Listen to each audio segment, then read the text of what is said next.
तो उसमें है कि थोड़ा इंफॉर्मेशन वगैरह चाहिए होंगे, तो वो है कि आप लोग सेंड कर दीजिएगा मेंस वाले बच्चे। ओके, वो है कि क्या आप सेंड करने के लिए बोले सर? अपना इंफॉर्मेशन वगैरह सेंड कर दीजिएगा, जो जैसे टेस्ट में सेंड किए थे ना, उस ओके। टाइप से। और मैं थोड़ा सा उसको आज बात कर लेता हूँ उससे, राहुल से, और वो थोड़ा सा बता देगा कि क्या क्या चाहिए, है ना। तो वो रिकॉर्डिंग पे उसको कर देते हैं ऐप पे ही, ज़्यादा बेहतर रहेगा।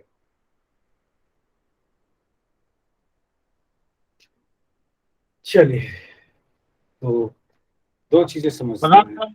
हम्म, दूसरे, एक तो वेजिटेशन समझना है, एक तो वेजिटेशन समझना है, ठीक है। वेजिटेशन, और दूसरा जो है आप समझेंगे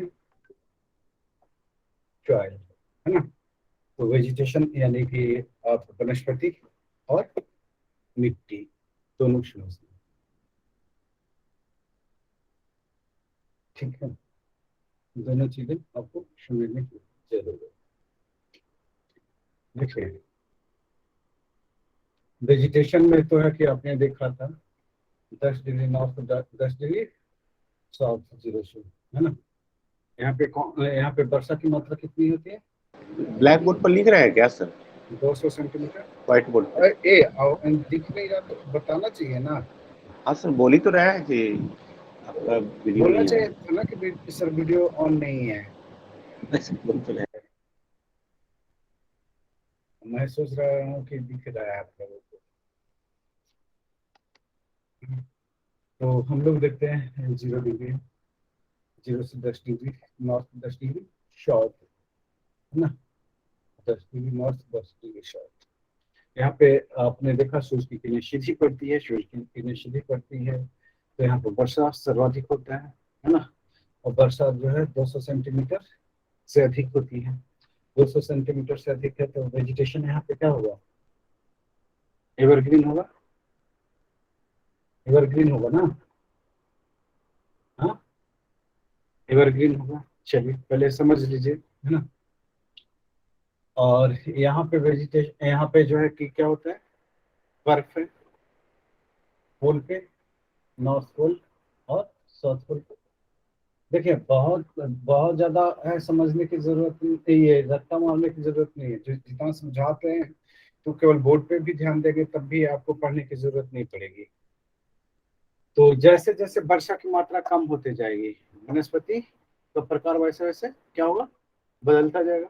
जहाँ ज्यादा वर्षा तो वहाँ सदाहरित वन, जहाँ जहाँ है कि सबसे कम वर्षा, है ना, तो वहाँ पे मरुस्थलीय वन। और आपको जो है कि मैंने बताया था कि जो क्या कहते हैं, मरुस्थल जो है कितने कितने डिग्री अक्षांश के बीच होता है? हुँ? कितने से कितने डिग्री अक्षांश के बीच? 30 से 35। 30 से 35 डिग्री के अक्षांश के बीच होता है। तो 30 से 35 डिग्री नॉर्थ, 30 से 35 डिग्री साउथ, ये जो है कि क्या होगा, मरुस्थलीय क्षेत्र होगा।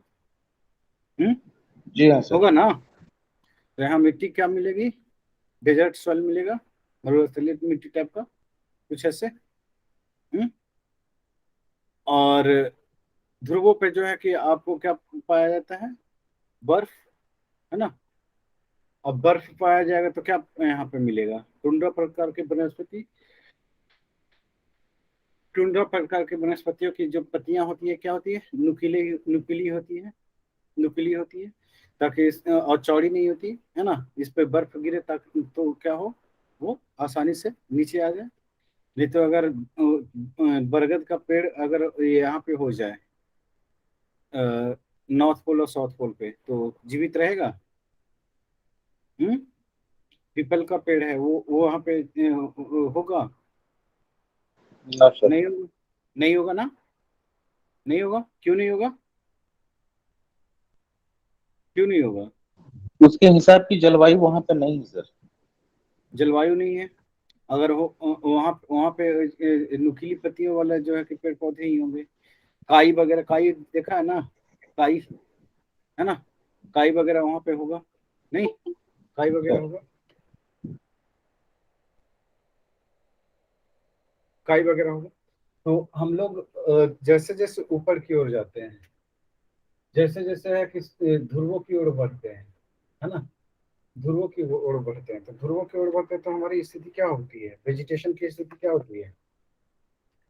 वेजिटेशन जो है, वेजिटेशन में जो है कि क्या आएगा, वेजिटेशन में कमी आएगा। विविधता में कमी आएगी, है ना, वेरिएशन में क्या आएगी, कमी आएगा, विविधता में कमी आएगा। क्लियर है नहीं? हम्म जैसे जैसे ध्रुव की ओर जाएंगे, है ना, तो बायोडाइवर्सिटी में क्या आएगा, विविधता आएगा बायोडाइवर्सिटी सर। कम होते जाएंगी, बायोडाइवर्सिटी में कमी आएगी। जैसे जैसे विषुवत रेखा की ओर बढ़ते हैं बायोडाइवर्सिटी बढ़ती जाती है। नहीं, अमेजन की जंगलों में बायोडाइवर्सिटी क्या है, कम है, ज्यादा है, ज्यादा है। क्या था सर? चलिए, ध्रुवों की ओर बढ़ने पे जो है कि आपका जो बायोडाइवर्सिटी में जो है, बायोडाइवर्सिटी डाउन होगा। कमी पहले आएगी। समझ,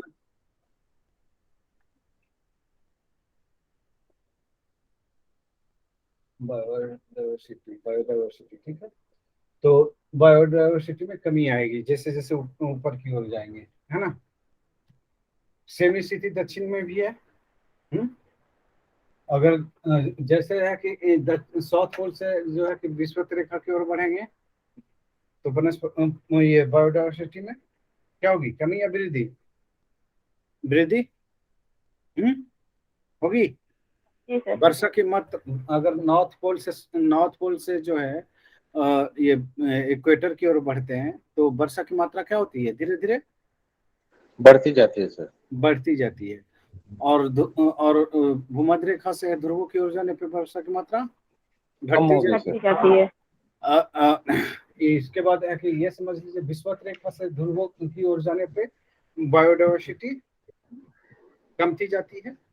और पोल से जो ध्रुव से जो है कि भूमध्य रेखा की ओर बढ़ने पे बायोडाइवर्सिटी बढ़ती बढ़ती जाती बढ़ेगी। है। क्लियर है इतना?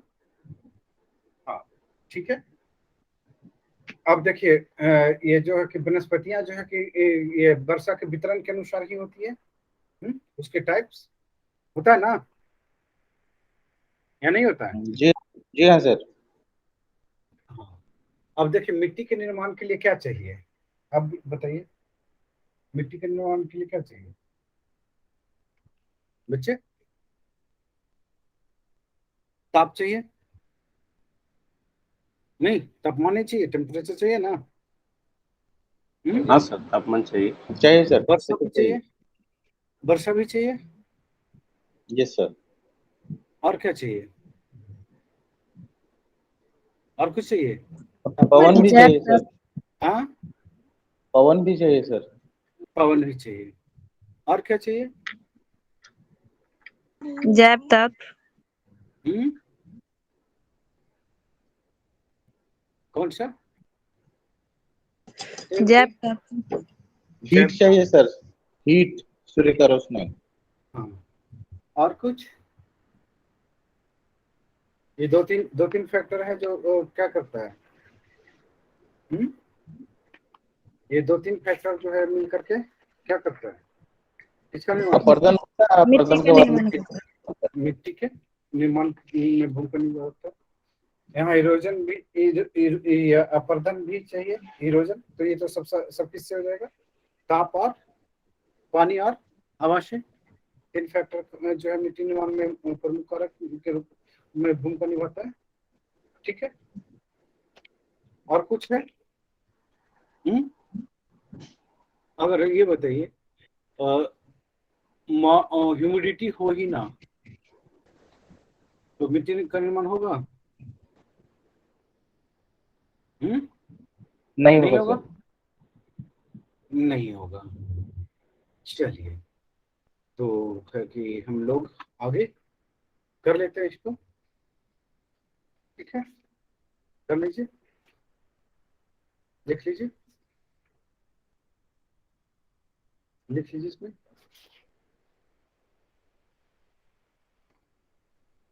लिख लीजिए।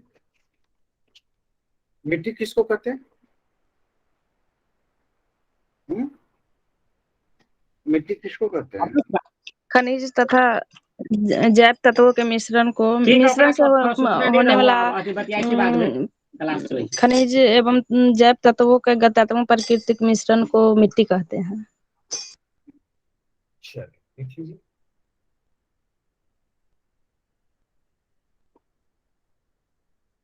चट्टानों के टूटने फूटने से,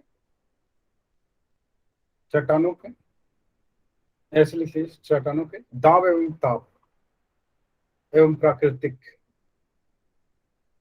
दाब एवं दाब ताप पवन,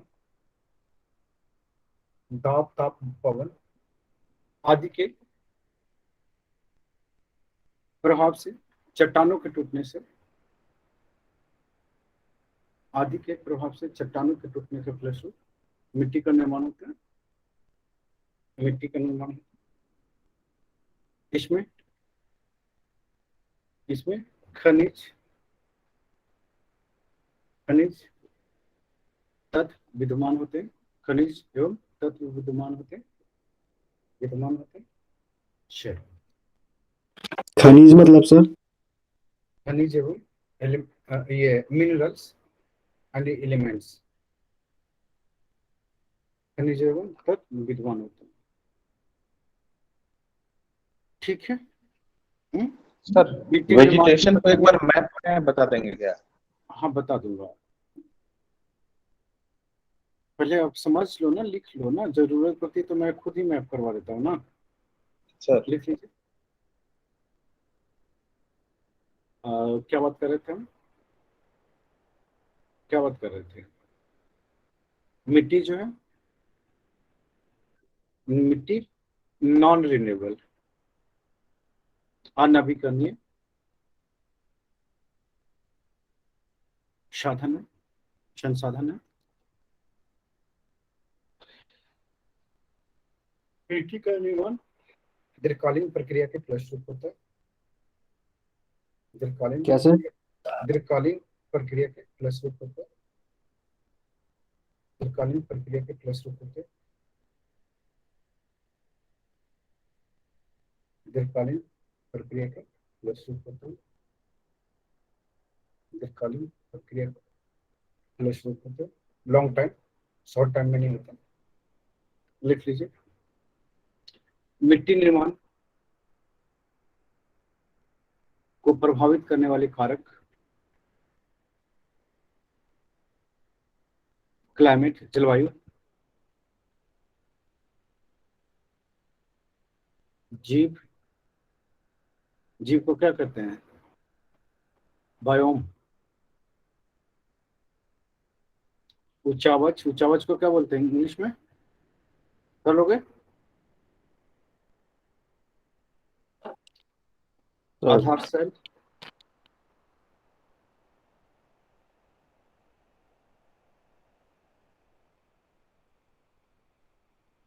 है ना, ये सब जरूरी है। तापमान, पवन,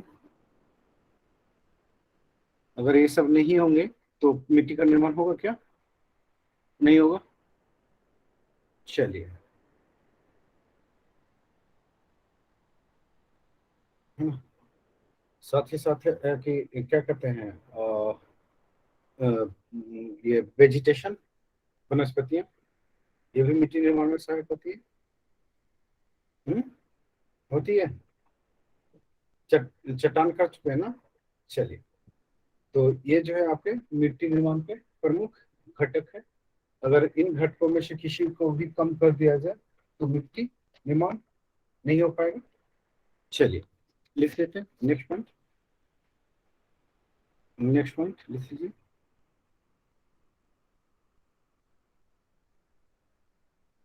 लिख लीजिए। नेक्स्ट लिख लीजिए। क्या कहते हैं? मिट्टियों का वर्गीकरण। ऐसे लिख लीजिए, मिट्टी का अध्ययन क्या कहलाता है? पेडोलॉजी। मिट्टी का अध्ययन पेडोलॉजी कहलाता है।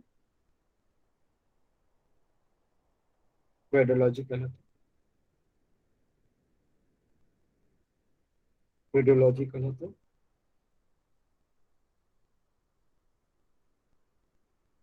लिखिए।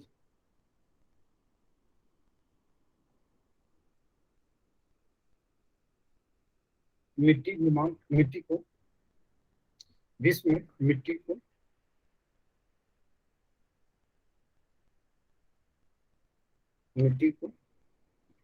3 वर्गों में बांटा गया है। रीजनल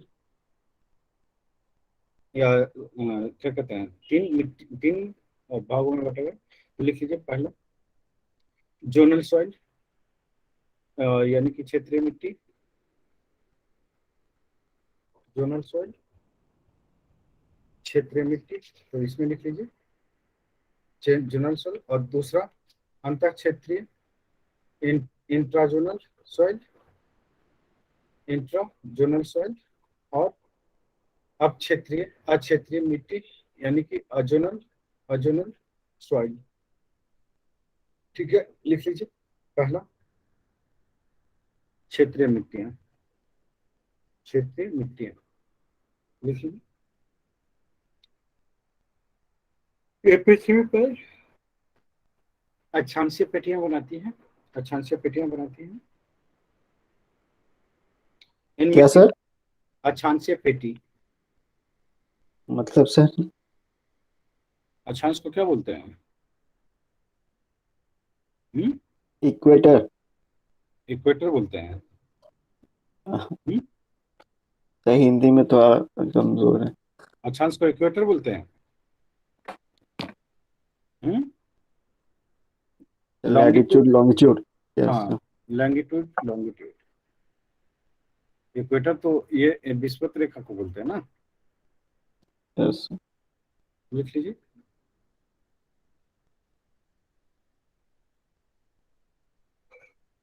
ये पृथ्वी पर अक्षांशीय पेटियां बनाती हैं। इन मिट्टियों में मृदा संस्तरों का पुनर्निर्माण होता है। लेयर, मृदा संस्तरों का पुनः निर्माण होता है। लिख लीजिए। यानी कि ये मिट्टी जो है अपने आधारभूत चट्टानों से मिलकर बना होता है। चट्टानों के टूटने फूटने से आधारभूत चट्टानों के टूटने फूटने से आधारभूत चट्टानों के टूटने फूटने से बना होता है। आधारभूत चट्टानों के टूटने फूटने से। नेक्स्ट पॉइंट लिख लीजिए। और क्षेत्रीय मिट्टियों को, जोनल सॉइल को 2 वर्गों में बांटा गया है। पहला पेडाल्फर पेडाल्फर पेडाल्फर दूसरा पेडोकल पेडोकल पेडाल्फर तथा पेडोकल पेडाल्फर तथा पेडोकल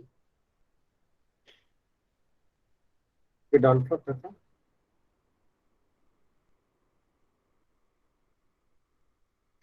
लिख लीजिए। पेडाल्फर मिट्टी में क्या होती है? लिख लीजिए। पेडाल्फर मिट्टी में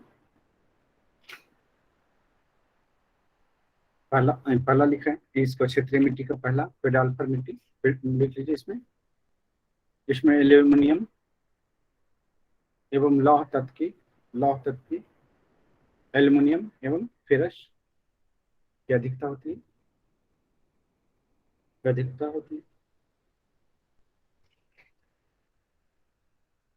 लिख लीजिए। इसमें धूसर पेडाल्कल, धूसर को ब्राउन बोलते हैं ना, धूसर पेडाल्कल। ये उप आर्कटिक प्रदेश का मिट्टी है। ये उप आर्कटिक प्रदेश का मिट्टी है, सब आर्कटिक, यानी कि ये जो है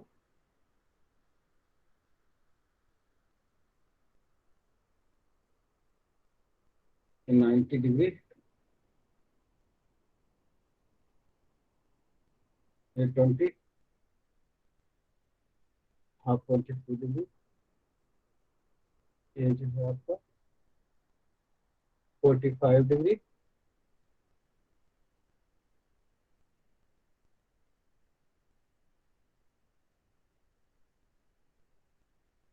65 डिग्री, तो ये 66 डिग्री, 66.5 डिग्री, और वो 90 डिग्री। तो ये जो है किस पार्ट की मिट्टी है? तो इस पार्ट की मिट्टी है। पहले की इस पार्ट के रख लेते हैं, ठीक है। इस पार्ट की मिट्टी है, इस वाले क्षेत्र में पाया जाएगा। लिख लीजिए, लिख लीजिए। पेडाल का ये लिख रहे थे हम लोग, और धूसर पॉडिचल में, है ना। लिख लीजिए इसमें। और ये जो है उप आर्कटिक प्रदेश की मिट्टी है। दूसरा पॉइंट लिख लीजिए। सर धूसर पेडाल्फर ना पेडोकल? हाँ, धूसर पेडाल्फर ना पेडोकल? पहला पहला जो है पेडाल्फर है, हाँ ओके, और सर, दूसरा पेडाकल है, ठीक है। ओके।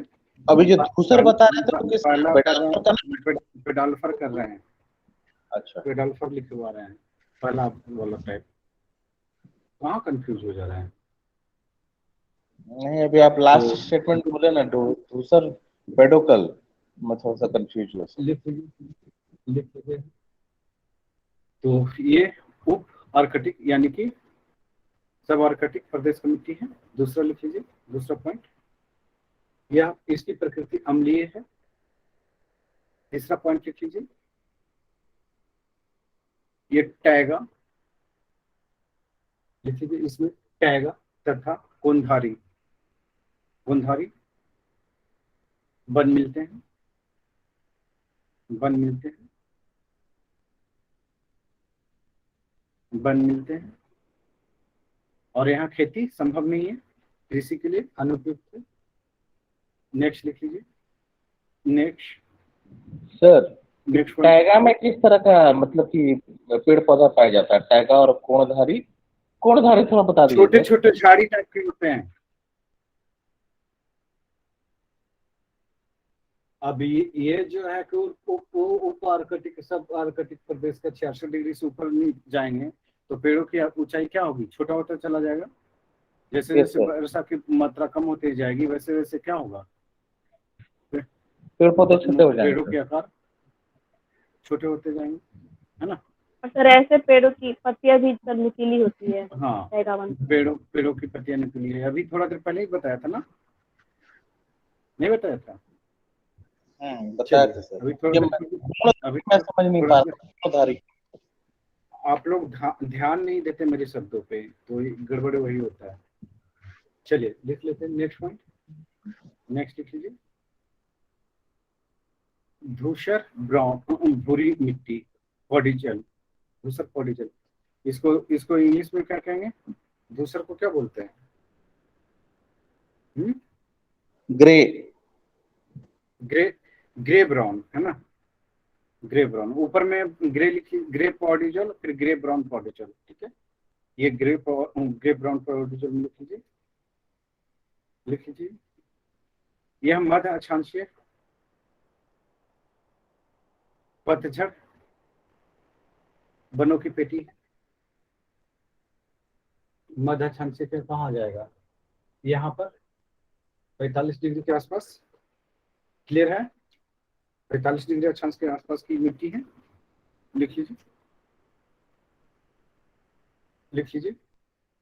अब ये पतझड़ वन है ना, पतझड़ है तो पतझड़ होगा तो क्या होगा?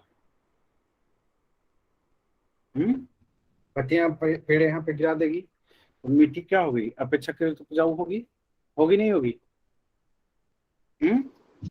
Yes sir. मिट्टियां उपजाऊ होगी। हाँ, पत्तियों के गिरने से होंगे सर मिट्टियां उपजाऊ। लिख लीजिए, लिख लीजिए। धूसर पेडोकल इस यह मिट्टी में मध्य ह्यूमस अक्षांशीय। की मात्रा अधिक होती है। इस मिट्टी में ह्यूमस की मात्रा अधिक होती है।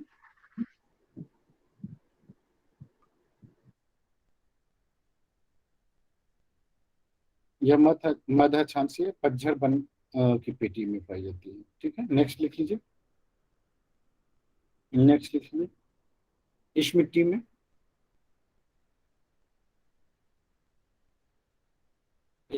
ऐसे लिख लीजिए, यह मिट्टी उपजाऊ होती है, उपजाऊ यहाँ पे कृषि एवं पशुपालन किए जाते हैं। उपजाऊ मिट्टी, घास होगा, चौरागा होगा, खेती के लिए पशुपालन किया जाएगा। ठीक है, नेक्स्ट लिख लीजिए। लाल पीली पहाड़ी जल, रेड येलो पहाड़ी जल लिख लीजिए। ये आर्द्र उपोष्ण, आर्द्र उपोष्ण जलवायु में पाया जाता है। आर्द्र उपोष्ण जलवायु में पाया जाता है, यानी 45 डिग्री से 23 डिग्री के बीच आर्द्र उपोष्ण जलवायु में पाया जाता है।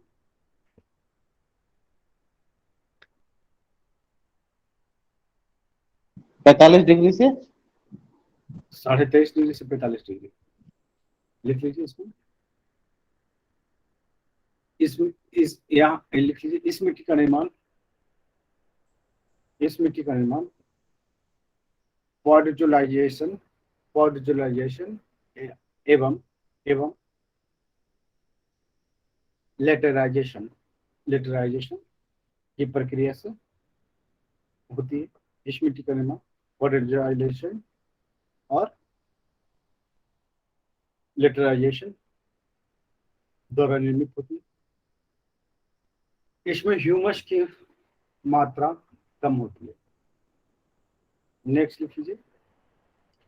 रेड क्वाड्रिचोल या टेरारोसा लिख लीजिए। ये भूमध्य सागरीय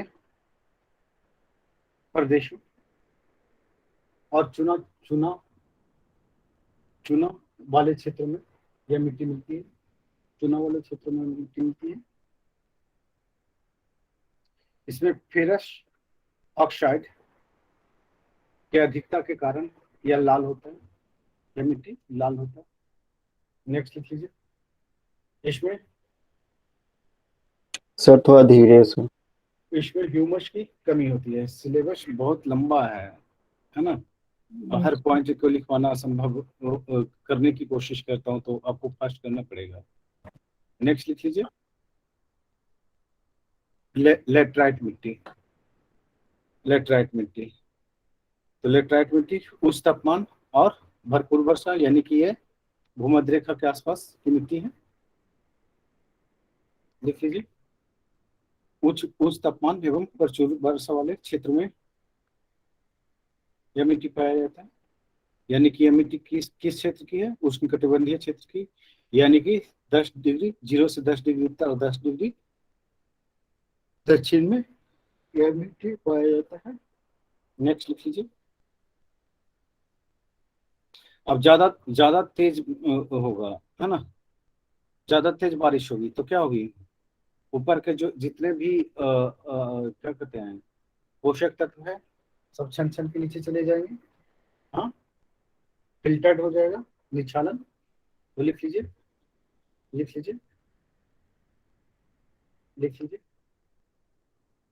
निक्षालन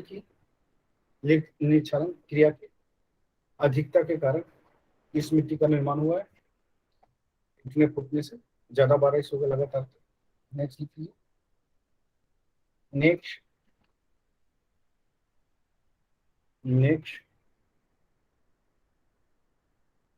लिख लीजिए।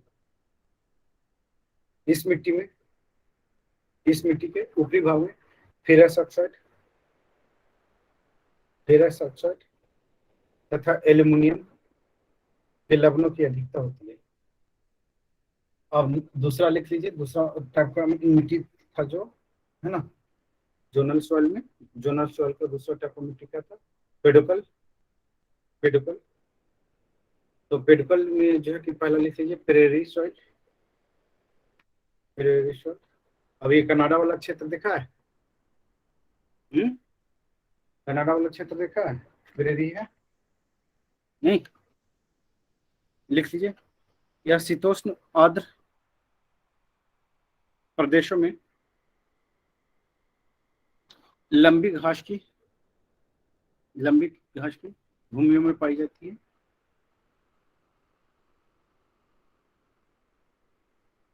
लिख लीजिए। यह मिट्टी चरनोजिम चरनोजिम और धूसर बादामी ग्रे अलमोंड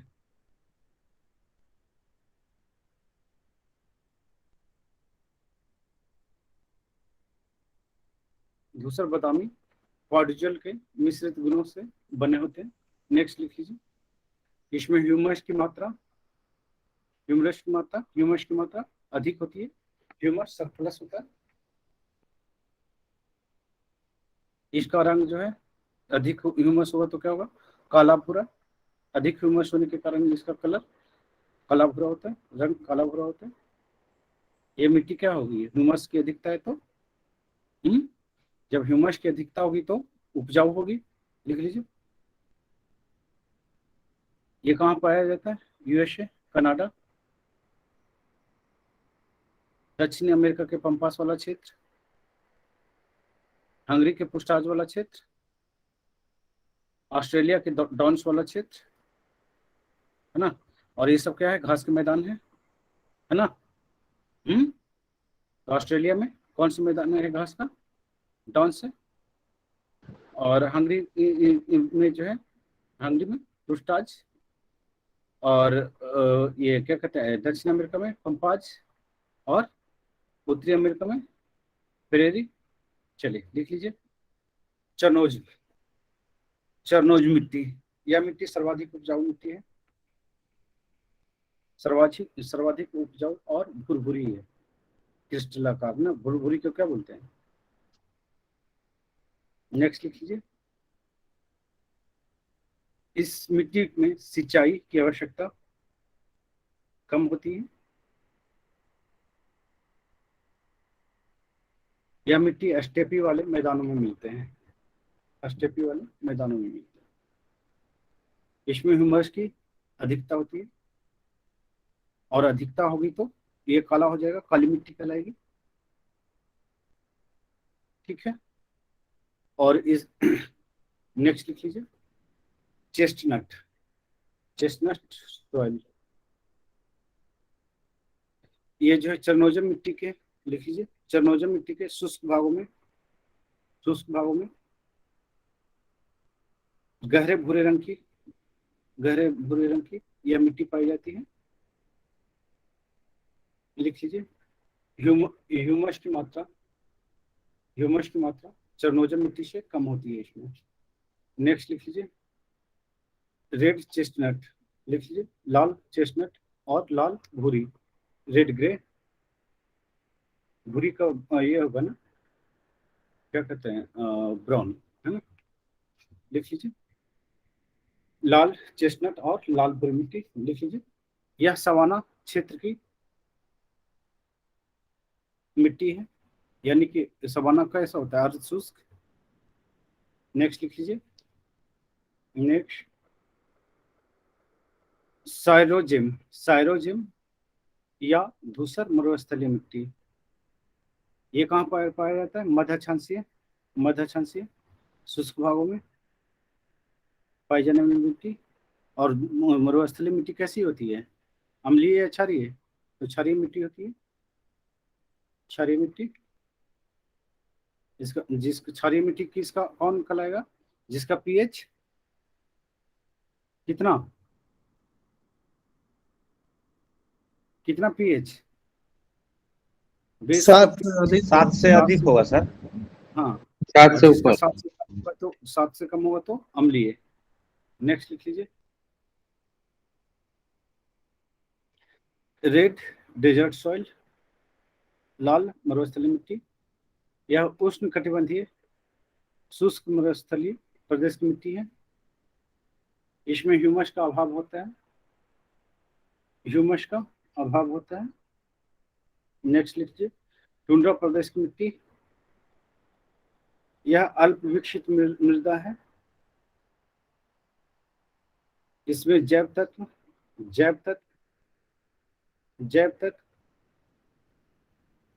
एवं खनिज का अभाव पाया जाता है, महत्वपूर्ण खनिजों का अभाव पाया जाता है।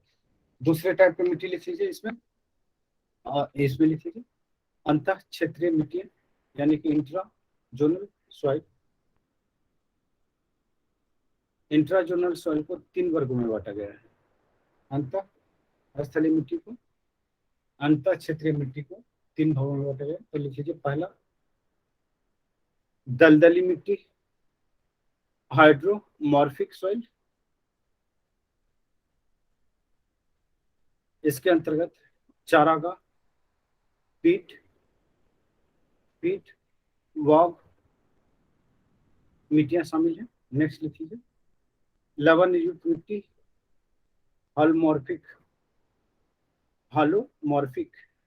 मिट्टी सॉइल लिख लीजिए। यह लवणीय, क्षारीय तथा शोलोथ मिट्टियां इसमें शामिल होती है। लिख लीजिए, इसमें लवणीय, क्षारीय तथा शोलोथ मिट्टियां शामिल होती है। नेक्स्ट लिख लीजिए, कैल्शियम युक्त मिट्टी, कैल्सिमोफोरिक, कैल्सिमोमॉर्फिक सॉइल लिख लीजिए। इसके अंतर्गत रेंडजीना, टेरोक्सा आदि मिट्टियां शामिल हैं। थर्ड लिख लीजिए, अंतर क्षेत्रीय मिट्टी। तो अंतर क्षेत्रीय मिट्टियां में जो है लिख लीजिए, यह मिट्टी स्थानीयता नहीं रखती, यानी कि दूसरे जगह से आता है। इसका निर्माण अपर्दन और अपक्षय।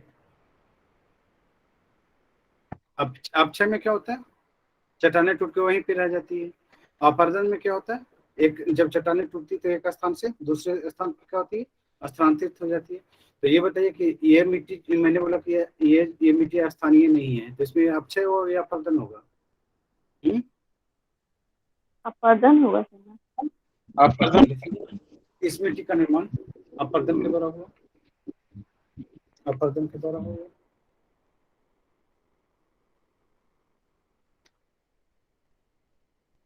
नेक्स्ट लिख लीजिए, इस मिट्टी को मुख्य रूप से 2 भागों में बांटा गया है। पहला लिख लीजिए, लिथोसॉल मिट्टी, इसमें कंकर पत्थर की अधिकता होती है। यह भावर प्रदेश की मिट्टी है, लिथोसॉल, और ये पर्वतपदीय क्षेत्रों में पाई जाती है। ठीक है, जैसे यहाँ की मिट्टियां देख लीजिए, पूर्वी चंपारण, पश्चिमी चंपारण, सीतामढ़ी, नहीं पर्वतीय क्षेत्र है ना, ये पर्वतपदीय क्षेत्र है।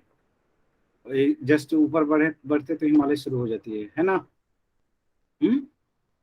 चलिए दूसरा लिख लीजिए, रेगोसॉल मिट्टियां, इसमें जलोढ़, हिमोड़ तथा लोएश मिट्टियां शामिल होता है। जलोढ़, हिमोड़ तथा लोएश मिट्टियां शामिल होता है। ठीक है, नेक्स्ट लिख लीजिए, इसमें लिखिए,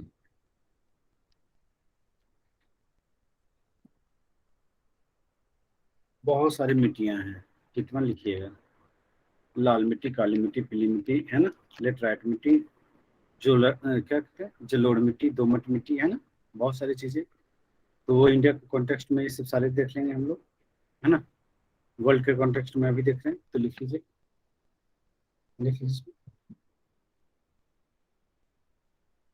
लिख लीजिए। और 1960 में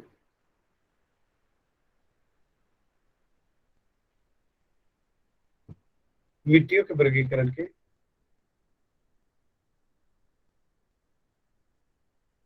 वर्गीकरण सर, हाँ क्लासिफिकेशन, वर्गीकरण के लिए एक विस्तृत योजना तैयार किया गया। इसे मृदा वर्गीकरण विज्ञान कहा गया, सॉइल टैक्सोनॉमी भी कहा जाता है। विश्व की समस्त मिट्टियों को 10 श्रेणियों में 10th ग्रुप और 185 बृहद वर्गों में बांटा गया है। लार्ज ग्रुप लिख लीजिए।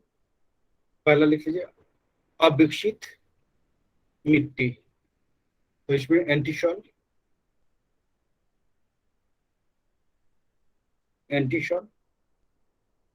इंसेप्टिशॉल। इंसेप्टिशॉल जो है ये टुंड्रा अल्पाइन वाले क्षेत्र में, बाढ़ वाले क्षेत्र में, है ना। हिस्टोसॉल, ये मिट्टी जो है क्या होता है, एसिड मिट्टी होता है, ठीक है, जो दलदली वाले क्षेत्रों में पाए जाते हैं। Next repeat. हिस्टोसॉल, यह जो है क्या है, एसिड सॉइल है ना, अम्लीय मिट्टी है, ठीक है, ये दलदली वाले क्षेत्रों में पाया जाता है। ओके, और इसमें क्या कहते हैं, जैव पदार्थ की बहुलता होती है, यानी कि ह्यूमस की अधिकता होती है। नेक्स्ट लिख लीजिए पूर्ण विकसित मिट्टी, तो इसमें लिख लीजिए पूर्ण विकसित मिट्टियों में कौन कौन शामिल है। ऑक्सीसोल, इसमें फेरस एल्यूमिनियम ऑक्साइड की अधिकता होता है, की अधिकता पाया जाता है, अधिकता होती है। नेक्स्ट लीजिए, नेक्स्ट पॉइंट लिख लीजिए, यह उष्ण कटिबंधीय भाव की मिट्टी है जो निच्छालन इरोजन, जो निच्छालन की प्रक्रिया से निर्मित होता है। नेक्स्ट लिख लीजिए वर्टिशॉल, इसे रेगुड़ या रेंडजिना मिट्टी भी कहा जाता है, लगभग ये काली मिट्टी के बराबर है ना। नेक्स्ट लिखिए, इसके सूखने से बड़ी बड़ी दरारें पड़ जाती है, काली मिट्टी में भी यही होता है, और गीले होने से चिपचिपी हो जाती है, काली मिट्टी भी ये चिपचिपा होता है। नेक्स्ट लिख लीजिए, इस मिट्टी में आर्द्रता ग्रहण करने की क्षमता अधिक होती है।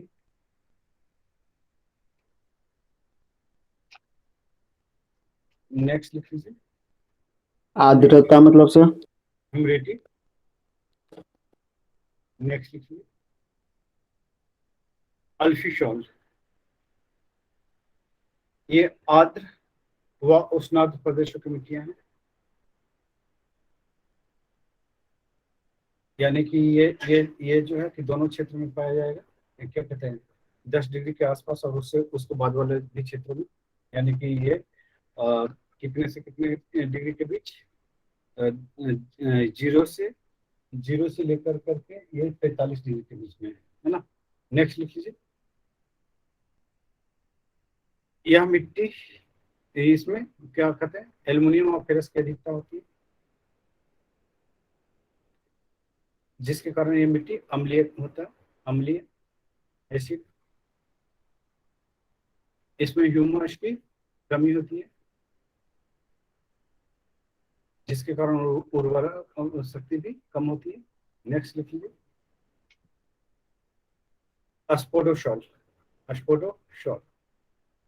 स्पोडोसॉल की मिट्टियां जो है पॉडीजल के समूह के समान है,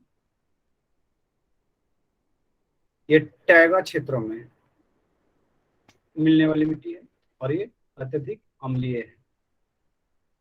नेक्स्ट लिख लीजिए एरिडोशॉल,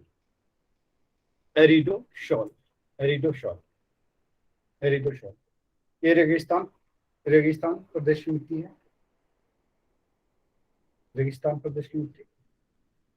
ये रेगिस्तान प्रदेश की मिट्टी है, ये लवणीय एवं क्षारीय मिट्टी, base and salt and base.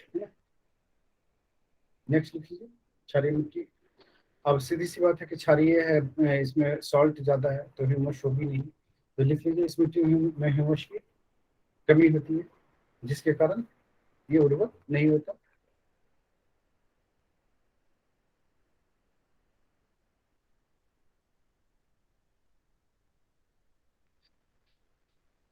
Next लिख लीजिए। पारिस्थितिकी आधार पर इकोसिस्टम,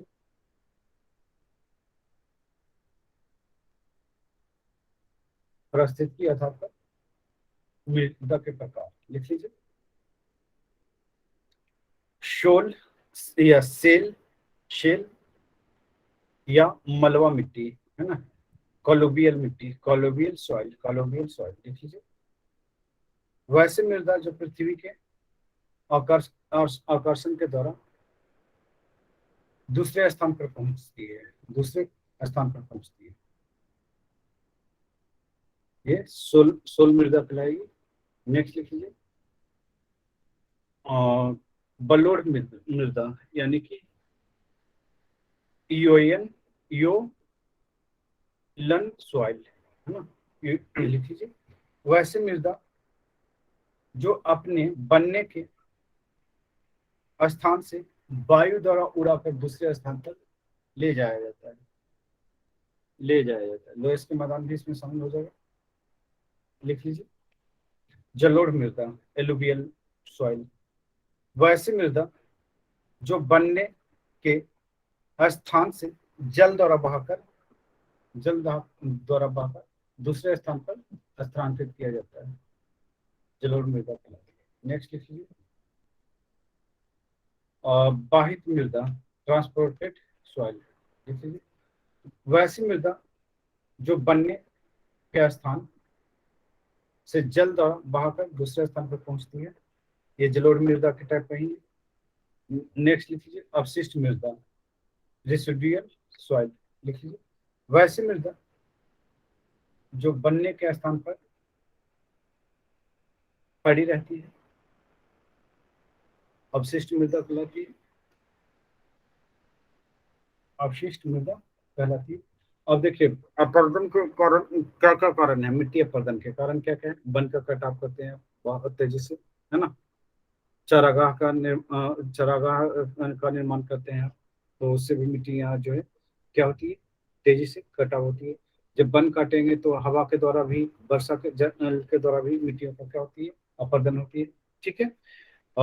यहाँ पे है कि कुछ मानवीय हस्तक्षेप, कुछ प्राकृतिक हस्तक्षेप जो है कि मिट्टियों को इधर उधर में काम आता है ना। तो ये सब सारी चीजें देख लीजिएगा, इसमें बहुत ज्यादा है नहीं। ठीक है।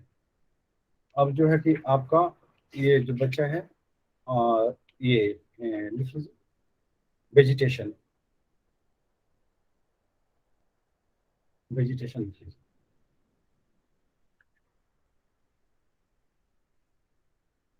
आखिर जल रही है, वेजिटेशन लिख लीजिए।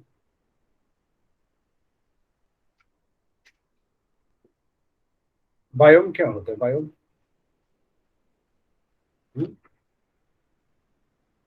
क्या होता है, बायोम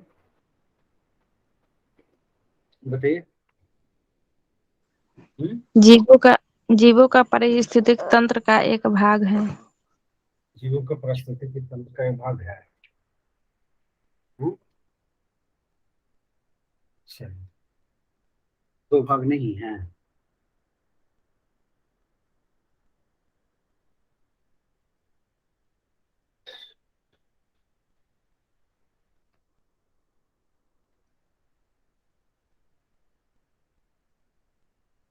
बार मैं एक लूप पे चलिए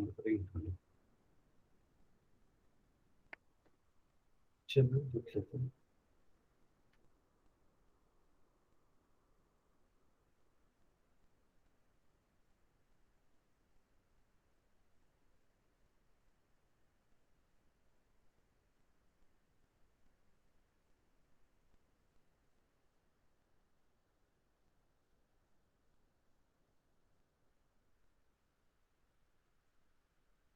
चलिए, टेढ़ा हो गया। सुशील आज कुछ नहीं बोल रहे हैं। हाँ सुशील हैं, लैपटॉप पे भाग गए हैं, लगता है गाड़ी वगैरह होंगे। अच्छा हैं, क्या बात है सर है, आज बोल नहीं रहे हैं। हाँ, बच्चे भी मिस कर रहे हैं आपको सब। लोग बात कर रहे हैं सर इतना तेजी से लिख रहे हैं कि सर बोलने का टाइम नहीं होगा। नहीं, सुशील सुशील नहीं बोलते तो लगता है कि क्लास में है ही नहीं, है ना। हम तो शुरू से ही ज्वाइन किए हैं। अच्छा, शुरू से ही किए हैं। उस समय पूछ रहे थे चंचल दी कि कभी ज्वाइन नहीं किए हैं। चलिए वेजिटेशन समझ लेते हैं फिर से एक बार। अभी है कि थोड़ा सा समझाने की कोशिश किया था, तो फिर से एक और वेजिटेशन को समझते हैं।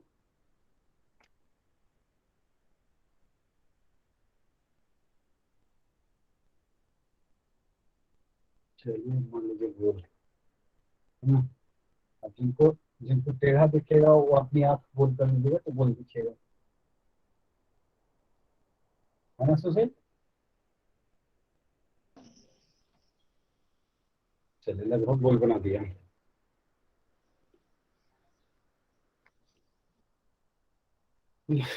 अब चलिए, ये तो सबको सबको पता है, ये तो बहुत बार पढ़ा चुका हूँ, बहुत बार समझा चुका हूँ, फिर उसी को बार बार बार बार समझा सकता है। अब आप लोग भी पक गए होंगे, हम भी पक गए हैं इसको समझाते समझाते। इसको समझाने की जरूरत है, हाँ। वेजिटेशन को समझाने की जरूरत है, बताइए।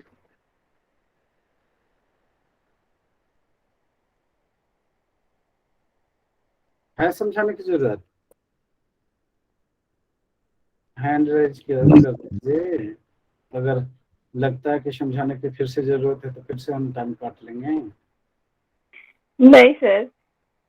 सुशील, समझाने की जरूरत है? Yes sir. सुशील बोलेंगे ये देखिए, यस सर। क्या क्या समझा दूं इसमें, बताइए आप। हम्म, बताइए क्या समझा दूं। मिट्टी बना के दिखाऊं, बन उगा के दिखाऊं? हम्म, चलिए उगा दे रहे हैं बन। सुशील बोल दिए तो करना पड़ेगा। लिख लीजिए, लिख लीजिए इसको।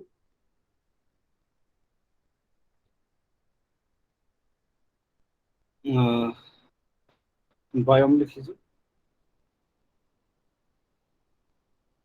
बायोम यानी कि ये प्राकृतिक क्षेत्र, प्राकृतिक तंत्र का एक हिस्सा है। लिख लीजिए, बायोम एक प्राकृतिक तंत्र का ही एक हिस्सा है, जिसके अंतर्गत वनस्पति, जीव जंतु आदि शामिल होते हैं, आदि शामिल होते हैं, आदि शामिल होते हैं।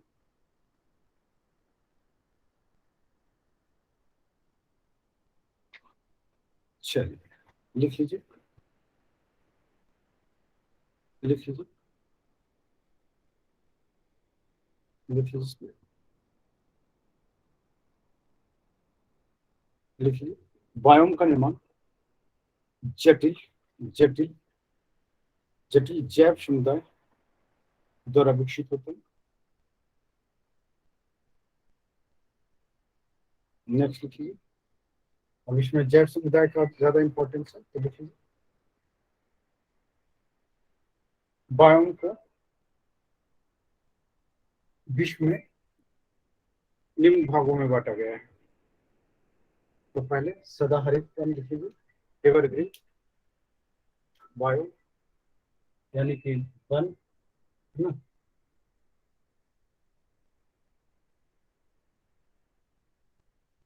ये कहाँ पर पाया जाता है? 10 डिग्री उत्तर और 10 डिग्री दक्षिणी अक्षांश में। इसको सदाहरित वन भी बोलते हैं, है ना। या इसे उष्णकटिबंधीय वन भी बोलते हैं।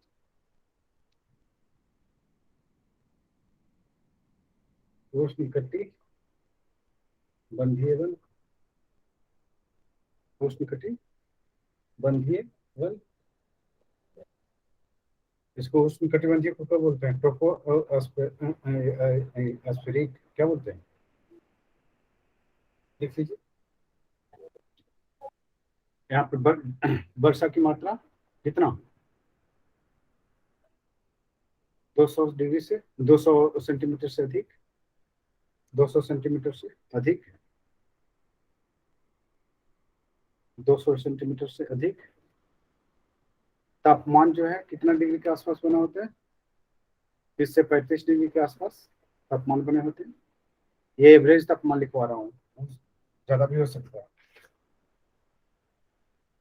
30 से 35 डिग्री के आसपास तापमान बना है। नेक्स्ट लिख लीजिए, नेक्स्ट यानी कि उच्च ताप है ना। नेक्स्ट पॉइंट लिख लीजिए। अब ज्यादा वर्षा होगा है ना, तो वन क्या होगी? ज्यादा घना होगा। लिख लीजिए, यह वन सालों भर हरा भरा रहता है। अपनी पर लिख लीजिए, यह वन सालों भर हरा भरा, इसलिए इसे सदाहरित वन कहते हैं। और इस क्या है, यहाँ पत्तियां गिराती है पेड़ या नहीं गिराती है? लिख लीजिए, बायोडाइवर्सिटी अधिक। लिख लीजिए, यहाँ पर जैव विविधता की अधिकता होने के कारण पत्तियां, सभी पेड़ पत्तियां एक साथ नहीं गिराते, एक साथ नहीं गिराते, जिसके कारण यह हरा सालों भर हरा भरा दिखता है, हरा भरा दिखता है, हरा भरा दिखता है। यहाँ बायोडाइवर्सिटी अधिक होती है, जैव विविधता अधिक पाई जाती है। नेक्स्ट लिख लीजिए, नेक्स्ट नेक्स्ट लिख लीजिए। इसमें इसमें शामिल वृक्ष हैं, इस वन में शामिल वृक्ष हैं उष्णकटिबंधीय या सदाहरित वन में शामिल वृक्ष हैं। लिख लीजिए कौन कौन है, लिख लीजिए। महोगनी, महोगनी आबनुश, महोगनी आबनुश, रोजवुड, रोजवुड, मैग्रो, दलदली वाले क्षेत्र में पाए जाते हैं तो मैग्रो, मैग्रो आदि पाए जाते हैं, मैग्रो आदि पाए जाते हैं। लिख लीजिए, लिख लीजिए। ऐसे उसमें कटिबंधीय 23 डिग्री भी ले लेते हैं हम लोग भी तो उसी में आ रहा है ना। 23 डिग्री के बीच ले लीजिए, 23.5 डिग्री, 0 डिग्री से 23.5 डिग्री के आसपास। ठीक है, ऐसे शामिल कर लीजिए, 0 डिग्री से 23.5 डिग्री अक्षांश के आसपास का क्षेत्र। ओके, नेक्स्ट पॉइंट लिख लीजिए, नेक्स्ट पॉइंट। सदाहरित वन में पेड़ पौधे काफी ऊंची ऊंची पाई जाती, काफी ऊंचाई के होते हैं, काफी ऊंचाई के होते हैं, काफी ऊंचाई के होते हैं। नेक्स्ट लिख लीजिए। ये देखिए वहां पे तो सारे पेड़ पौधे जो है एक साथ पत्तियां नहीं गिराती, इस कारण से हरे भरे दिखते हैं। दूसरी चीज है कि ये लंबे लंबे पेड़ होते हैं तो उससे लटकने वाली लताएं होती है ना, उससे भी ग्रीनरी जो है हमेशा बनी रहती है। ठीक है, नेक्स्ट लिख लीजिए। इस वन में कौन कौन से जीव जंतु पाए जाते हैं? लिख लीजिए। इस वन में हाथी, गैंडा, जंगली सुअर, शेर, घड़ियाल, बंदर, सांप, है ना। सांप में क्या, अनाकोंडा वगैरह भी शामिल है, सांप पाया जाता है। लिख लीजिए, यह वन मुख्य रूप से Amazon basin, Congo basin, Africa का गिनी तट, जावा, सुमात्रा आदि क्षेत्रों में पाया जाता है, आदि क्षेत्रों में पाया जाता है। नेक्स्ट लिख लीजिए, मध्य अक्षांशीय सदा हरित वन, मध्य अक्षांशीय सदा हरित वन लिख लीजिए। इसमें यह वन उपोष्ण प्रदेशों में पाया जाता है, उपोष्ण सब ट्रॉपिकल है ना, उपोष्ण प्रदेशों में पाया जाता है। यह महाद्वीपों के पूर्वी तट पे,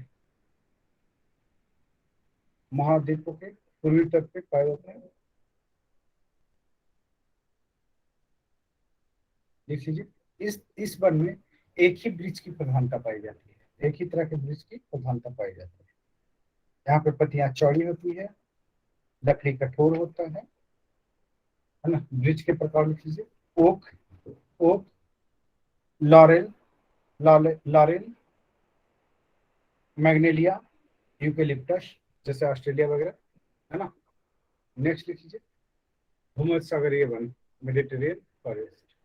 लिख लीजिए मध्य अक्षांश के महाद्वीपों के पश्चिमी तट पर, मध्य अक्षांश के महाद्वीपों के पश्चिमी तट पर, पश्चिमी तट पर, पश्चिमी तट पर इस तरह के वन पाए जाते हैं, इस तरह के वन पाए जाते हैं। नेक्स्ट लिख लीजिए, नेक्स्ट नेक्स्ट लिख लीजिए इसमें, इस वन में शामिल है, लिख लीजिए और ओक, ओक, जैतून, ओक, जैतून, ओक, जैतून, चेस्टनट, पाइन, पाइन, इटिशी, इटिशी। सर इसका वन का नाम बताइए सर। इस तरह इस हाँ भूमध्य सागरीय वन, भूमध्य सागरीय वन।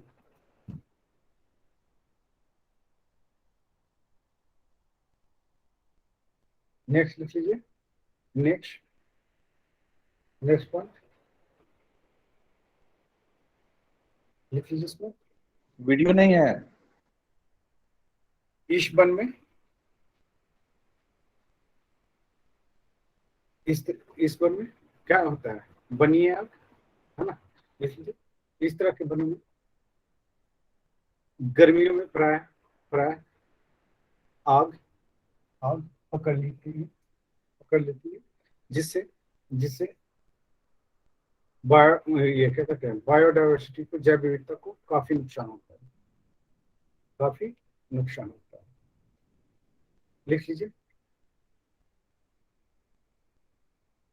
लिख लीजिए इसको। भूमध्य सागरीय प्रदेश के वन खट्टे फलों के लिए विख्यात है। इसमें अंगूर, नींबू, संतरा, शहतूत, नाशपाती, अनार प्रमुख है। वृक्ष में लिख लीजिए लेवेंडर, चैपरल, चैपल, लारेल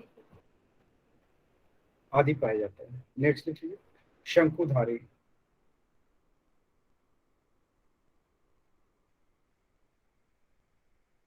शंकुधारी, शंकुधारी वन कहाँ पाया जाएगा, लिख लीजिए यह वन ध्रुवीय क्षेत्रों में पाया जाता है,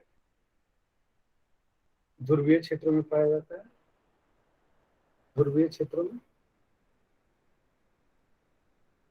ध्रुवीय क्षेत्रों में पाया जाता है, ध्रुवीय क्षेत्रों के चारों ओर पाया जाता है, लिख लीजिए, है ना। ये यूरोप, एशिया और उत्तरी अमेरिका, यूरोप, एशिया और उत्तरी अमेरिका महाद्वीपों के कुछ भागों में, कुछ भागों में ऊंचे पर्वतों पर जैसे हिमालय में पाया जाता है। लिख लीजिए इस वन के प्रमुख वृक्ष हैं चीड़, देवदार, फर, हेमलॉक, स्प्रूस आदि। Sir repeat please.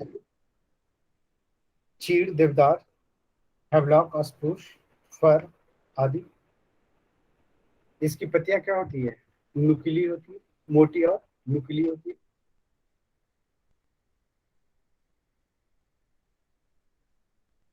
नुकीली होती है, क्यों होती है, ताकि बर्फ से अपना बचाव कर सके।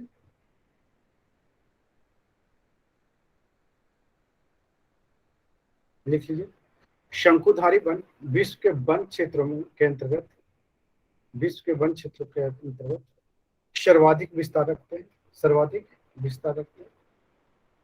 शंकुधारी वनों को टैगा या उत्तरी, है ना, उत्तरी वन भी कहते हैं, बोरेट फॉरेस्ट भी कहते हैं।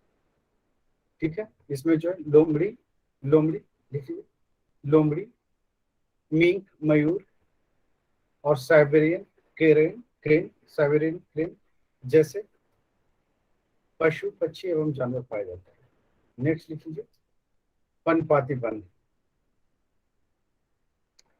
पर्णपाती वन, पर्णपाती वन को क्या बोलते हैं इंग्लिश में, आशुतोष? नहीं पता सर। क्या बोलते हैं हरिंदर? भूल गए सर। हाँ, भूल गए सर। Deciduous, हाँ deciduous forest. हाँ, लिख लीजिए।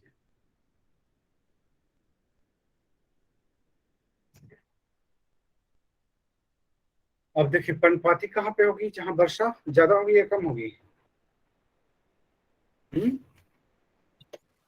मध्यम कहाँ वर्षा होगी? में। मध्यम वर्षा में, यानी कि 150 से 200, है ना? ये उससे कम? बताइए, लिख लीजिए, लिख लीजिए इसको, लिख लीजिए। और यह वन, यह वन, यह वन शीतल जलवायु वाले तटीय प्रदेशों में पाए जाते हैं, तटीय प्रदेशों में पाए जाते हैं, जैसे उत्तरी अमेरिका, उत्तर पूर्वी अमेरिका, दक्षिणी चिली आदि। लिख लीजिए। इस प्रकार के वन में ओक बीच, वॉलनट, मैपल, चेस्टनट आदि वृक्ष पाए जाते हैं, आदि वृक्ष पाए जाते हैं। यह वन सर्दियों से बचने के लिए अपना पत्तियां गिरा देती है, यानी कि पतझड़ टाइप का बन है। नेक्स्ट लिख लीजिए। उष्णकटिबंधीय पर्णपाती वन या मानसूनी वन। लिख लीजिए। यहाँ पे वर्षा की मात्रा कितना? 150 से 200 सेंटीमीटर, या फिर 100 से 200 सेंटीमीटर भी लिख सकते हैं। लिख लीजिए, वर्षा की मात्रा 100 से 200 सेंटीमीटर तक पाया जाता है। यह वन एशिया, अफ्रीका, ये एशिया, मध्य अमेरिका, उत्तरी ऑस्ट्रेलिया वाले क्षेत्रों में पाया जाता है। लिख लीजिए।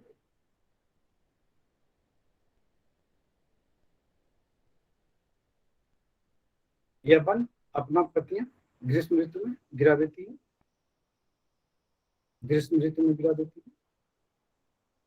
है ना? हम लोग का वन यही होता है ना, पत्तियां क्या होती है? पतझड़ हो जाता है। लिख लीजिए। इस वन के प्रमुख वृक्ष हैं शीशम, सेमल, शॉल, बांस, शीरीष, सागवान, etc।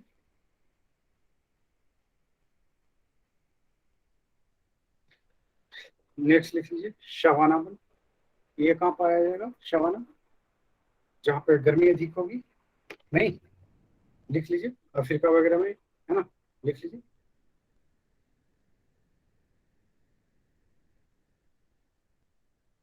यह वन आर्द्र आर्द्र शुष्क उष्णकटिबंधीय जलवायु वाले क्षेत्रों में पाई जाती है।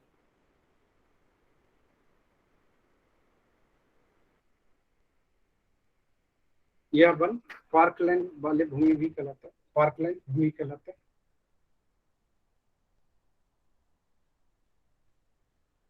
Sir repeat. बेसिकली तौर पे यहाँ पे वन जो नहीं होता है, यहाँ घास के मैदान होता है ना? लिख लीजिए।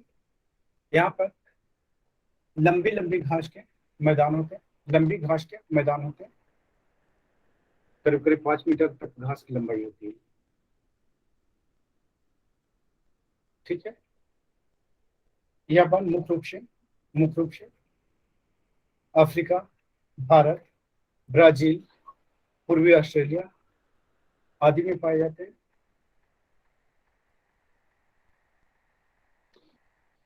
वेनेजुएला में इसे क्या कहते हैं? लानोस कहा जाता है। अफ्रीका में से शवाना कहते हैं, अफ्रीका में से शवाना कहा जाता है, अफ्रीका में से शवाना कहा जाता है। ठीक है, लिख लीजिए। इस वन में जैव विविधता अधिक नहीं पाए जाते। लिख लीजिए, इस वन में प्रमुख जीव जंतु रहते हैं। तो लिख लीजिए भेड़, सॉरी ये क्या कहते हैं, गिद्ध, जंगली भैंसा, हिरन, जेबरा, सिंह, चीता, हाथी, दरियाई घोड़ा, तेंदुआ, घड़ियाल, एमू, शुतुरमुर्ग आदि। ठीक है, चलिए, तो ये आपके क्या हो गए, टोटल के टोटल क्या हो गया, 1 हो गया। कुछ शॉर्टकट में लिख लीजिए, है ना, कुछ लिख लीजिए। 1 का स्थलीय जो विशेषता लिख लीजिए। टुंड्रा लिख लीजिए, टुंड्रा यहाँ तापमान जो है 10 डिग्री से 10 डिग्री के आसपास होती है तापमान, औसत तापमान 10 डिग्री। वर्षा की मात्रा 25 सेंटीमीटर, हिमपात 10 से 20 सेंटीमीटर। कहाँ पर पाया जाता है टुंड्रा?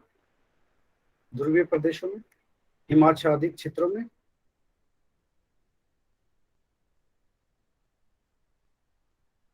ठीक है,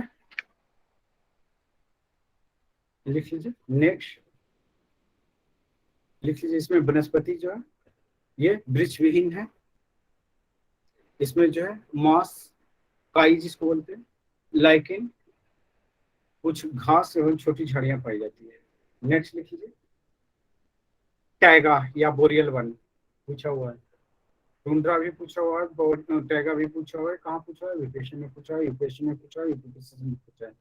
लिख लीजिए, यहाँ पे लिख लीजिए, लंबी शीत ऋतु,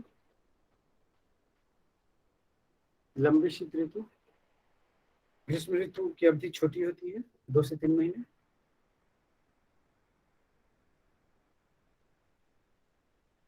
वर्षा जो है आर्द्र महीनों में वर्षा, भारी वर्षा होती है। यहाँ पे हिमपात होता है तो क्या होता है? शंकु आकार का, है ना, शंकु आकार का जो पेड़ देखते हैं ऊपर, ये क्या कहते हैं, नीचे जो है क्या होता है? चौड़ा, और ऊपर से पतला होते जाता है, इस तरह से, है ना, कॉनिकल शेप। Conical shape. ठीक है, देख लीजिए। तो वृक्ष 5 से 10 मीटर ऊंचे होते हैं। ये शंकुआकार वृक्ष होते हैं यहाँ पे। स्प्रूस,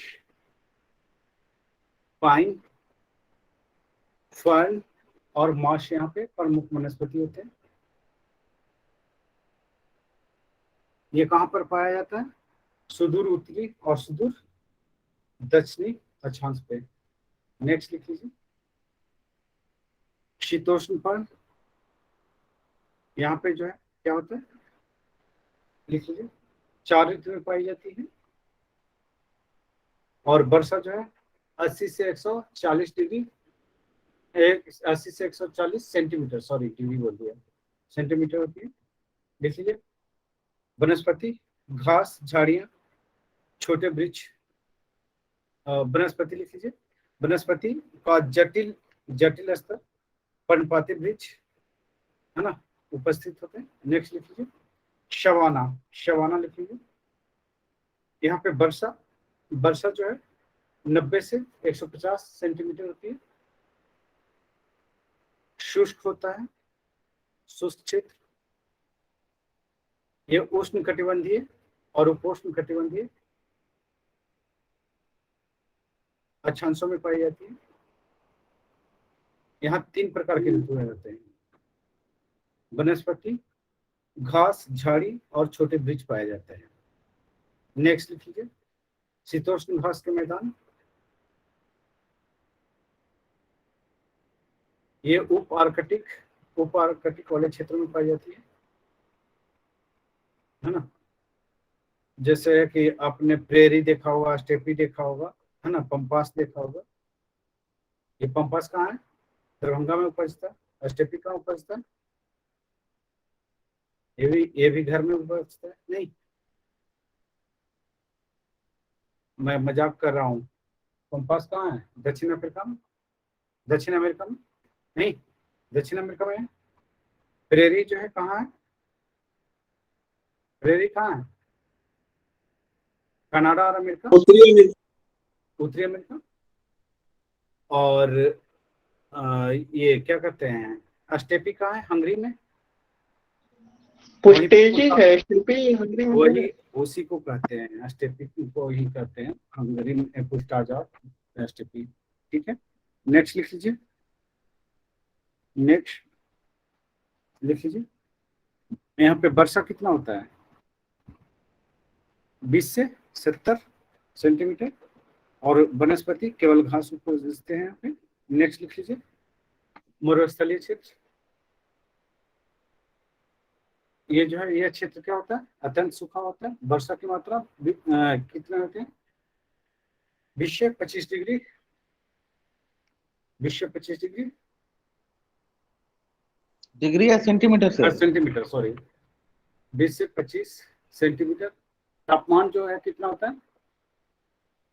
30 से 35 डिग्री, 30 से 35 डिग्री। और यहाँ पे क्या होता है? नागफनी कभी 40 भी पहुंच जाता है, लेकिन 30 से 35 डिग्री एवरेज रखते हैं, है ना। नागफनी, नागफनी, कटीली झाड़ियां पाए जाते हैं। बबुल के वृक्ष पाया जाता है। नहीं, नेक्स्ट लिख लीजिए, उष्ण कटिबंधीय वर्षा वन। वर्षा की मात्रा यहाँ पे कितनी होती है? लिख लीजिए, वर्षा की मात्रा कितनी होती है? 200 सेंटीमीटर। तापमान क्या होता है? एक समान होता है सालों भर, सूर्य की किरणें सीधी पड़ती है। ये कहाँ पे पाया जाता है? भूमध्य रेखीय क्षेत्र, विषुवत गोला, कर्क रेखा और मकर रेखा के बीच, यानी कि 0 से 23.5 डिग्री उत्तरी या 23.5 डिग्री दक्षिणी क्षेत्र वाले में। यहाँ पे वन कैसा पाया जाता है? चौड़ी पत्ते वाले सदाहरित वन।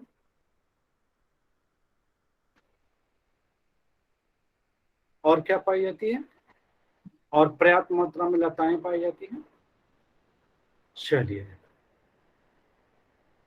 टुंड्रा वाला जो कहाँ लिखा था, 60 डिग्री उत्तर में पाई जाती है, उत्तरी अक्षांश में। ठीक है, अब चलिए लिख लीजिए, घास की भूमि लिख लेते हैं। घास की भूमियां, अर्ध शुष्क महाद्वीप की घास की भूमियां, तो इसमें लिख लीजिए, लिख लीजिए, लिख लीजिए। यूक्रेन और दक्षिण अमेरिका एवं रूस में स्टेपी, दक्षिण अफ्रीका में वेल्ड, ब्राजील में कैंपोश। थोड़ा रिपीट करेंगे। ब्राजील में कैंपोश, अफ्रीका में वेल्ड, यूक्रेन में क्या पाया जाती है? स्टेपी पाया जाता है ना, स्टेपी।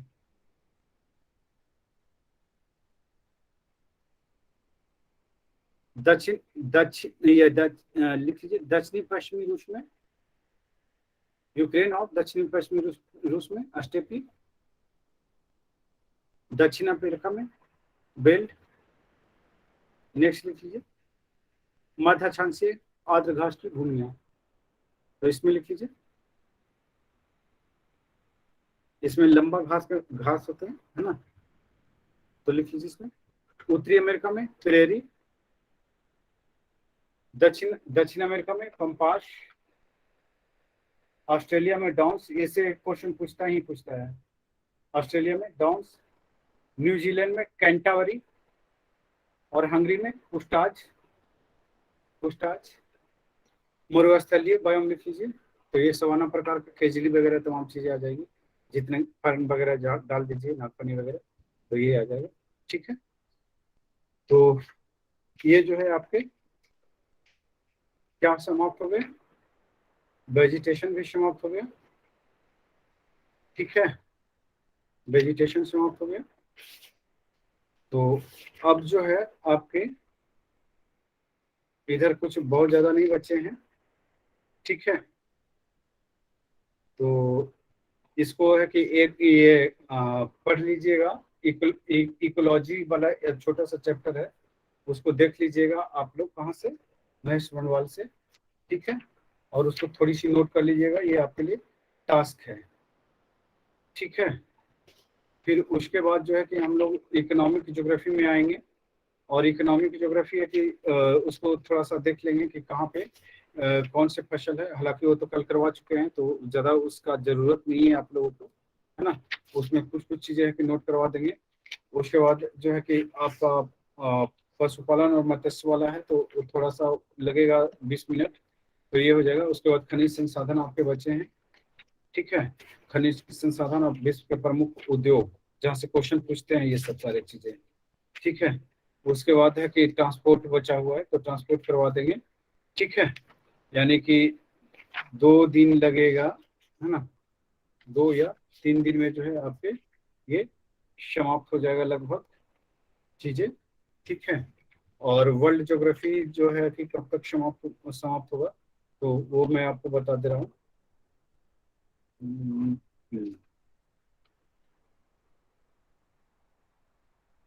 2-3 दिन और लगेगा। ठीक है, 2 दिन या 3 दिन लगेगा। उसके बाद है कि प्योर मैपिंग पे आ जाएंगे हम लोग, है ना। तो महाद्वीप कर लेंगे, महाद्वीप के बाद इंडिया कर लेंगे, यानी कि 10 दिन, 10 दिन मैक्सिमम। अगर है कि आप लोग मैपिंग देखना जानते हैं तब मुझे 10 दिन लगेगा, और अगर मैपिंग नहीं जानते हैं तब है कि लंबा टाइम लगेगा। मैपिंग जानते हैं ना आप लोग? नहीं जानते? Yes sir. जानते तो करवाने की जरूरत नहीं। जानते हैं सर। हाँ, तब फिर वो नहीं करवाएंगे, है ना। चलिए आज इतना ही। ओके, तो मैपिंग करवा दीजिएगा सर, उतना नॉलेज नहीं है। मैपिंग करवा दूंगा।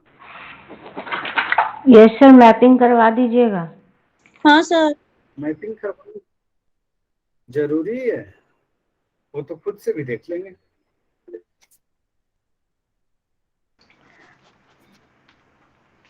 चलिए अब लेफ्ट हो जाइए, आज सर इतना ही। हाँ ये मध्यकालीन भारत जो केटीसी का जो बताए थे सर लेना है, हाँ, ये केटीसी कौन सा पब्लिकेशन है सर ये? किरण कंपटीशन टाइम्स। अच्छा अच्छा, ठीक है सर। वो भारतीय इतिहास आता है, वो हम हाँ मध्यकालीन हाँ खोज रहे थे, हाँ, कल बहुत खोजते तो मिल गया सर वो। चलिए ठीक है। सर आप सेट बनाने के लिए दिए थे ना सब्जेक्ट वाइज, तो हाँ, कितना बनाया हुआ? सर। लोग देख रहे हैं ना, सर कितना ईमानदार है, वो बताना नहीं चाहते हैं। ओवरऑल एक सर मिनट मेरा लाइन पे रहिए, 90। थोड़ा सा एक फोन आ रहा है, वेट सर, एक मिनट।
चलिए बताइए, किन किन लोगों ने नहीं बनाया है? नहीं बनाने वाले लोग भी तो बहुत ज्यादा होते हैं हमारे पास। हाँ, बताइए। सर मेरा 95 क्या है ओवरऑल, उसमें सर ये करंट नहीं है, करंट नहीं लगाया था हमने। और सर सब्जेक्ट वाइज में सर हिस्ट्री डाउन गया है सर। हिस्ट्री डाउन गया है, हाँ सर। कितना रहा है? सर हिस्ट्री में बस मेरे 12 सही हुए थे सर। हिस्ट्री को रेड लिस्ट में डालिए, हिस्ट्री अभी पढ़ाए जा रहे हैं और सब कुछ छोड़ हाँ छाड़ सर, कर जो ध्यान दीजिए। वो कंटिन्यू कर रहे हैं सर, जो डेली की हाँ, क्लास है वो कर रहे हैं और सर। अगर जितना भी फ्री टाइम मिलता है तो करंट करंट तो देख ही रही होगी ना? हाँ सभी लोग सर, करंट करेंगे देख सर। देख रहे हैं ना अपने से भी? हाँ सर।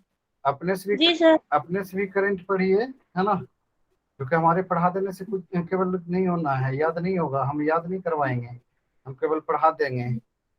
तो हम्म। वो करंट जो है कि ये आपको लगातार है कि पढ़ना पड़ेगा, रट्टा मारना पड़ेगा। सर हिस्ट्री के लिए और कौन सा बुक पढ़े थे नोट्स के नहीं नहीं, अलावा? वो काफी है, जितना जितना सब जितना बताया गया वो सफिशिएंट बुक है, उसी को बार बार पढ़ना है। एसके पांडे अभी सर चल रहा है ना, तो उसके इसको पहले ही पढ़ रहे हो सर? उसके एसके पहले। पांडे से बियॉन्ड क्वेश्चन पूछता ही नहीं है, यूपीएससी में भी इससे बाहर नहीं क्वेश्चन पूछता है। ये ओके जो सर। आप लोग को जो बुक लिस्ट दिए गए हैं ना, वो पर्याप्त बुक लिस्ट है किसी भी पीसीएस के लिए, है ना? हम्म। चाहे आप बिहार बनाए, चाहे यूपी पीसीएस बनाए, चाहे यूपीएससी का क्वेश्चन बनाए, वो पर्याप्त बुक है। अगर लोग ठीक। इसके बियॉन्ड जाना चाहते तो बेवकूफ है वो, तो इससे बियॉन्ड नहीं जाना है, ठीक है? इसी को है कि बार बार देखिए, बेहतर होगा, ठीक है? ठीक है और सर। दूसरे नंबर पे कौन सा है? सर दूसरे नंबर पे सर मेरा जियोग्राफी है, सबसे अच्छा बिहार स्पेशल हुआ है। बिहार स्पेशल में मेरे सिर्फ 2 क्वेश्चन गलत हुए थे सर। और उसके और बाद? मैथ साइंस तो पूरा था सर, उसमें नहीं गलत हुआ। मैथ साइंस ठीक था। ओके। लेकिन सर जियोग्राफी दूसरे नंबर पे था, तो हिस्ट्री सबसे पहले। ज्योग्राफी तो चल ही रहा है, तो ज्योग्राफी है कि उसको अच्छे से पढ़िए ना, जो पढ़ा दिया हूँ वो देखिए। जहाँ पहली बात है कि जो जो चीज मैंने पढ़ा दिया है, क्वेश्चन उससे गलत नहीं होनी चाहिए। ओके। नहीं सर, उससे सर उतना गलत नहीं हुआ था सर, 1-2 क्वेश्चन मतलब गलत। सबसे ज्यादा हिस्ट्री डिसअपॉइंट किया सर, हिस्ट्री मेरा ज्यादा गलत हुआ है। कोई नहीं, अभी हिस्ट्री को थोड़ा सा अच्छे से कीजिए, मॉडर्न को फोकस कर रहा है ना, तो मॉडर्न को फोकस कीजिए लगातार। जब भी टाइम मिलता है हिस्ट्री लेकर बैठिए, ओके? हो हाँ जाएगा, सर। बेहतर हो जाएगा। नेक्स्ट ठीक। क्वेश्चन। नाम सर। हाँ, पूछ रही नेक्स्ट। बाकी कोई किया ही नहीं तो बताएगा क्या? नहीं किया ना? ये ईमानदारी होती है। आप कितना भी बोल लीजिए हम नहीं ये करेंगे, हाँ, ना करने की ईमानदारी। आपके क्या पोजीशन है हरेंद्र? हरेंद्र, सर कल मैं रिपोर्ट किया था सर आपको। और रात में किया था, कल नहीं किया था। हाँ और पता है कि कल कल 6 घंटा जो है कि सोशल मीडिया बंद था। हाँ सर, कल रात को मैं देखा वो, मैं चेक जब मैं रिपोर्ट किया सर आपको नहीं जा रहा था वो। फिर मैं चेक किया तो मैं देखा कि वो फेसबुक, उसके बाद हमारा व्हाट्सएप और सारा सोशल मीडिया डाउन रहा था। वो बहुत लोगों को। तो रात में कि टारगेट ऑफ द डे वाले बच्चे से भी रूबरू नहीं हुए, उसको कि किसी से रूबरू नहीं हुए। फिर उसके बाद 2 बजे उठाऊं तो 3 बजे, 3 साढ़े 3 बजे कि सोशल मीडिया से। सर मेरा सर कल वाला वीडियो 124 रहा है सर। वीडियो पहुंच जाएगा, डाला नहीं हूँ। हाँ, क्या क्या बोल रहे हैं हरेंद्र? 84 out of 120। कितना? 84 84 आया, कहाँ गड़बड़ हुआ था? सर, बिहार स्पेशल मैक्सिमम सारा मिस्टेक मतलब कि बिहार स्पेशल से रहा है। तो बिहार स्पेशल 2 दिन में खत्म कीजिए इम्तियाज अहमद। हाँ सर। ठीक है, इंचार्ज अहमद। नेक्स्ट बच्चा। हम सर कल ही बता दिए थे। कल बता दिए तो आज नहीं बना? आज स्कूल में बनेगा सर, फिर से 2 सेट बना लेंगे। अच्छा, और कोई जो ईमानदारी से बनाया होगा? संगीता, आपका नहीं बनाया? ममता, आपके? ये सबसे पूछना ही बेकार है कि जब काम ही नहीं करती है क्या पूछा जाए। बनाई है? नहीं सर। अब बात ही करना बंद करते हैं आप लोगों से। कोई फायदा होगा ऐसे? अब पता है कि मेरे अंडर में आप हैं, जहाँ पे रिजल्ट का परसेंटेज 67 होता है, और ये हाल रहेगा तो हमारा रिकॉर्ड खराब होना है, तय मान के चल रहा हूँ। 100 में 67 बच्चे पास होते हैं हमारे पास। तो ये हाल रहेगा तो कहाँ पास हो पाएंगे? नहीं हो पाएंगे। चलिए कोई नहीं, अब इस बार है, मैं लास्ट बार क्लास ले रहा हूँ, अगले बार से सब स्टाफ क्लास लेंगे, ज़्यादा बेहतर रहेगा। कोई फायदा नहीं दिखता है मुझे। मैं तभी तक क्लास ले पाऊंगा जब तक है कि बच्चे सक्सेस होते हैं, तो फिर वही चीज सबकी तरह हम भी कर देंगे। आप लोग मेहनत ही नहीं करते, क्या क्या फायदा है? कोई फायदा है नहीं। अंजलि, आपके क्या पोजीशन है? हाँ, बोलेगी ही नहीं। रंजीत कुमार, आपको तो टाइम ही नहीं मिलता है।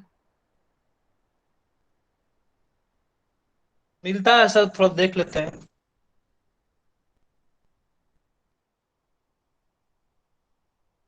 अच्छा, चलिए संदीप, आपकी क्या पोजीशन है? प्रिया, आपके क्या पोजीशन है? सर ठीक है सर, कल मैं नहीं था, हॉस्पिटल चला गया था। ओके ओके ओके, कोई नहीं, सेट बना करके बताइए, ठीक है प्रिया? अपना बताइए।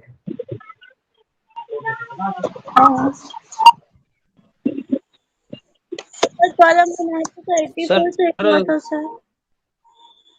हाँ, कल बनाए थे सर, 84 से हुआ था।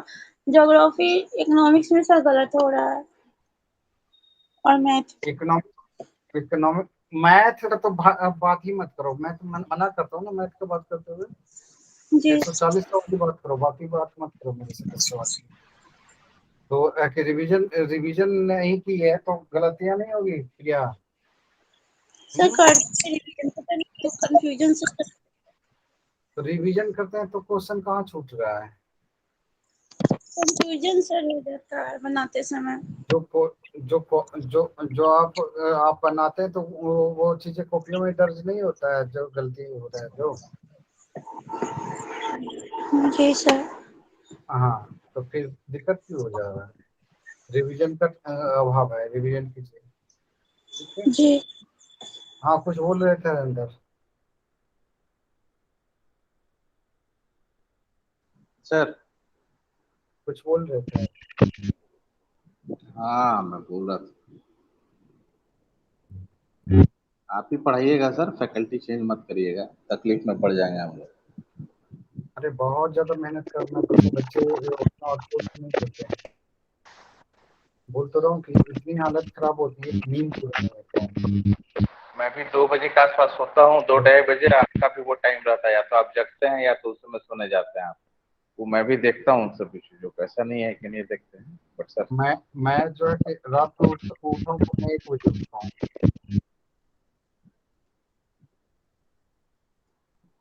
इम्प्रूवमेंट होगा सर, सब क्लासेस करते हैं, मैं टाइम के हिसाब से रिवीजन करने के बाद उसका घटना चक्र भी मैं देखता हूँ। तो ऐसा नहीं है कि इम्प्रूवमेंट नहीं हो रहा है, इम्प्रूवमेंट हो रहा है और जल्दी ही पिकअप हो जाएगा सर। नहीं, आप जो है कि 15-20 दिन अगर मेहनत करोगे ना, आपके 100 प्लस चला जाएगा।